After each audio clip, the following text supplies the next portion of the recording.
Centerfold will have all these super cute little icons. Icons can be resized, they can be changed as far as the fill, the color, and opacity, and it's easy to use. So I'm going to take this thumbs up, I'll go and copy it. That's a Control-C copy. I can go back here, I can Control-V paste.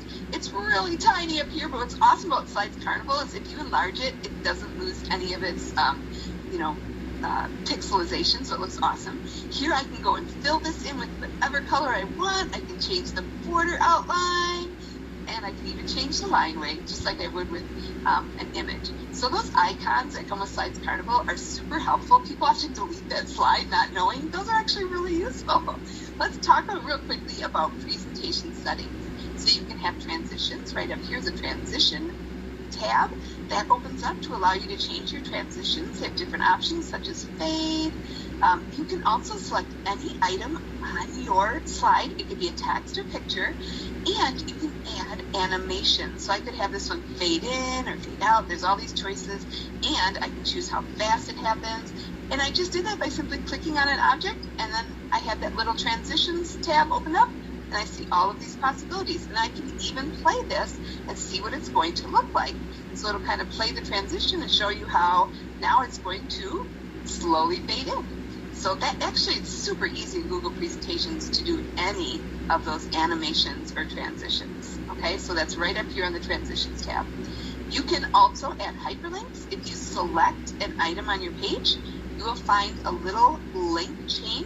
Here I can actually put a URL in if I'd like, but what's really nice is I can actually hyperlink this to any of the slides in my presentation. Very easy to do, and then if somebody's in your presentation, they click this object, it will take them to whatever slide you chose.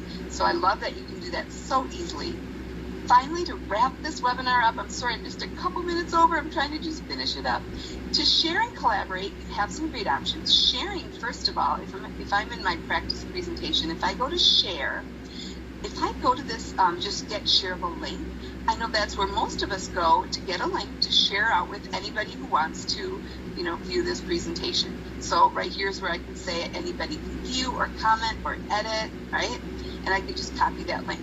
But if you go to this advanced in the bottom right corner, it does give you two options for the owner, and you are the owner if you created the Google presentation. And these two options, what they will do is protect your presentation so that others cannot take it and just use it for their own. So if you look at this for editors, if you have somebody who's an editor and you check this box, they will not be able to allow other people to access the presentation for editing. So they can't change the access that you have or add new people. And most of us share presentations just for viewing. This option here will prevent people from downloading, printing, or copying your presentation. So it kind of protects your privacy a little bit. All right.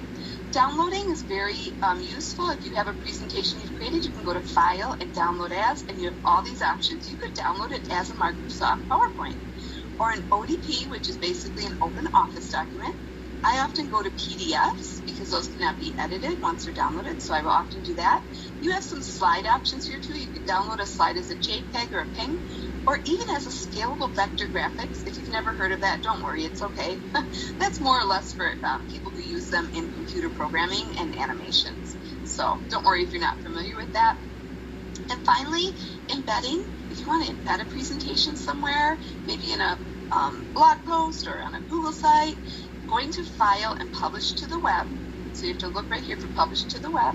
When you publish your Google presentation, it will then give you a link, so you can share the link, show it published on the web, or you can even get an embed code, and that's how you would put it into like a Google slide.